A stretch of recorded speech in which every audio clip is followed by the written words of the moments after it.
Now, the fly I'm going to be tying is this wee fly here. This is called a black Pennell. Now, if you're going to be doing loch fishing, this is probably one of the first flies you'll probably ever tie, and it's very, very popular. It's very simple to tie, and I would recommend probably one of the first flies you should tie. Now, certainly tie it without the tail, so your wee black spider. Obviously tie it with the tail, then you've got the black Pennell.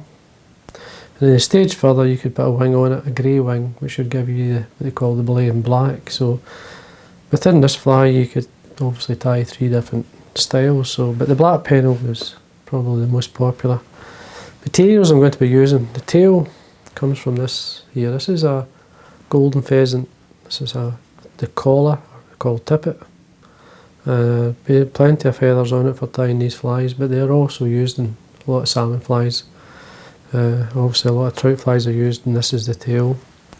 The hackle, I'm going to use a hen neck. This is a dyed black hen. It's a Chinese hen. You can get genetic versions which are purposely bred for their feathers, which are slightly different, better quality, but these are okay. Now this is a hen, so the hen is a softer hackle, which is much better for a wet fly. You can get away with the what they call the cockbird's neck, the Chinese as well, because it's a kind of in between, but when it comes to genetics you'll not be getting away with the cock hackle, but the hen hackle for wet flies. Now the body is going to be a black floss. Thread I'm going to be tying the fly with is the black thread, and the rib is going to be a silver, oval silver tinsel, which is probably close to being slightly, it's just ideal for this size and above. Below the size you'd have to use maybe a silver wire.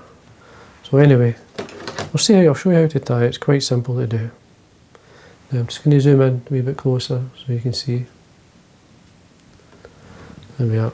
Now the hook I'm using a heavy hook. This is called a Camasan. It's a B175 size 14.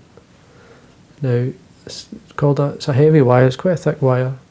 Very good at the beginning of the year, or if you want it a wee bit deeper in the water. You can get a medium wire hook like a B170, which is slightly lighter, and the fly will sit that wee bit higher. And there is times you want to tie, especially you want to tie this fly where you can fish it closer to the surface, so then you would need the lighter hook. Now it's quite simple. We start at the eye of the hook. I start with the thread on your side. Just lift up and then tie the thread over the waist piece, keeping it always tight. And as you wind, allow the thread to flow from the bobbin all the way down. And we stop just before it goes round the bend.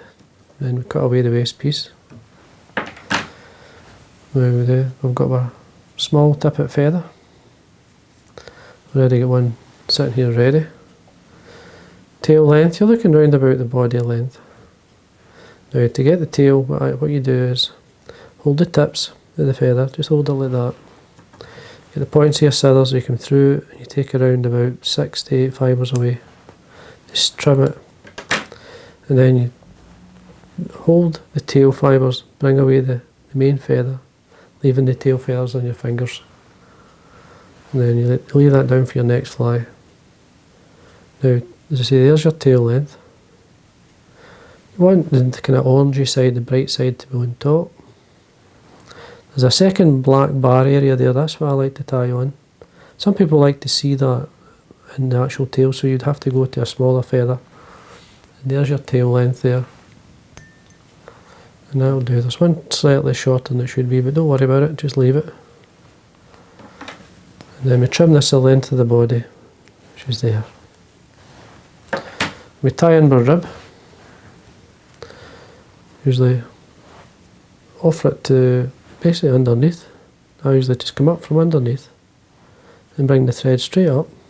It's very easy to do that. And then you want again the full length of the body, a turn or two to hold. The black floss. Now you can use a dubbin or you can use a hair on the body if you want, but on the original black Pennell, you can. It was just a black floss.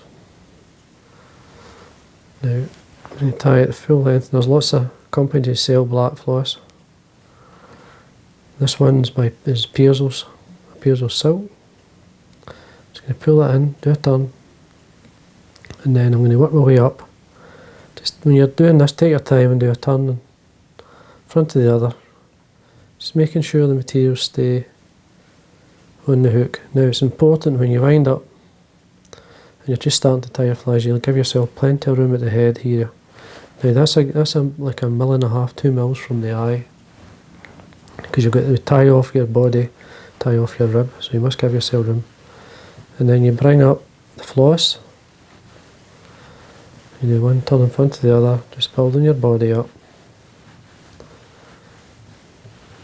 Then across your thread, 2 or 3 turns to tie it on, and then we can trim away the floss. Our rib, now if the rib's the right thickness, tradition is that you have round about 5 turns. So we go 1, 2, 3, 4, 5, and then we bring this across the thread, lift the thread up, and then we have the thread this side of the rib, making sure it's tied on. Nice sharp pair of scissors, trim it away. Make sure it's trimmed away from the eye. You don't want it hanging, don't want to cut it this side of the eye, you want it the inside. And then always pays to tidy that area up, because when you go to wind something onto a surface like a thread, it has to be as smooth as possible, because if it's got lumps and bumps, it'll twist and turn the fibres the wrong way. Now I've taken off a small feather. We are ready for the hackle. Now the hackle length, you're looking between the length of these wee fibres should reach. If you look at the centre of the feather, if you offer that to the hook, you'll see the length that you'll get, how far it'll reach back between the barb, the point and the barb. And that's ideal for this fly. That's what I like to see. You will get a preference, you will like a style yourself. And that's the idea about tying your own flies. You can tie it to suit yourself. Now I'm using a small pair of hackle pliers here, just to draw back the tip of the hackle. Like there, you can see it. I'm going to then take some of the fluff away from the bottom. You don't need this. And then we're going to tie in this tip. Now all I do is offer this at the front of the hackle, facing myself, going with 2 or 3 turns. Now you can fold this back 2 or 3 turns just to secure it. I'll slip my fingers back until the tip of the hackle shows. You can see it there, and then you can cut that away, or what I like to do is break it off. Going back to my small hackle pliers. Now these are very small and light, ideal for small and light hackles like this. So we can come up and we can draw the fibres back towards the body, and you're looking at doing a turn in front of the other. Any fibres that wants to go towards the eye, you draw them back with your fingers. Now it's obviously you've got to practice doing this, and you will break hackles. I do break hackles still, and you just got to be patient with it. See, there's a fibre that wants to go forward, so I'm just drawing it back and using the turn of hackle to hold it. Then you take the stem of the hackle, front of the thread, bring the thread straight up, change it over to your right hand, and then come round, tie these in. You can take away your hackle pliers, but always keep the thread tight. Then I'm going to draw these fibres back, even the stem of the hackle, and then you can form a small head.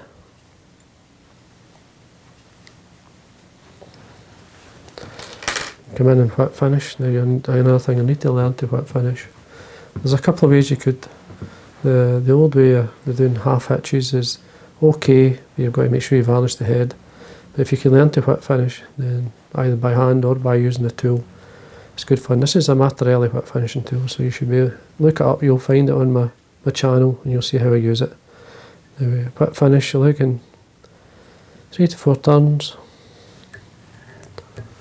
Just tighten up, cut away your thread,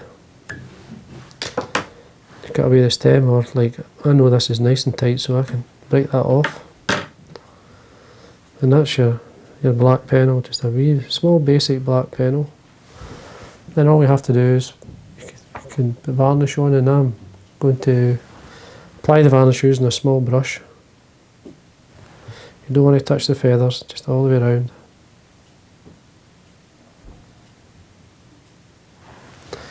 And you can make sure the eye's cleaned out. You can use your dubbing needle. The dubbing needle is this, just any kind of needle. Just make sure the eye's clean. There's no, there we are. And there we go, there's a small black Pennell.